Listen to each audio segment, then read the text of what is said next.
সকল ভূমি অফিসকে ডিজিটাল সেবাদানে প্রস্তুত করা, কর্মীদের কর্মদক্ষতা বৃদ্ধি, মানসিকতা পরিবর্তন এবং জনসাধারণকে সেবা গ্রহণে উন্মুক্ত করার মাধ্যমে হবে ডিজিটাল ট্রান্সফরমেশন।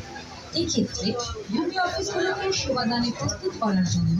ইতিমধ্যে প্রয়োজনীয় স্বাক্ষর, ইলেকট্রনিক ও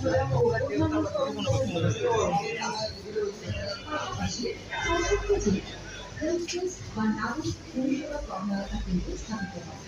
যা পর্যায়ক্রমে ইউনিয়ন পর্যন্ত সম্প্রসারিত হবে। এখান থেকে নাগরিকেরা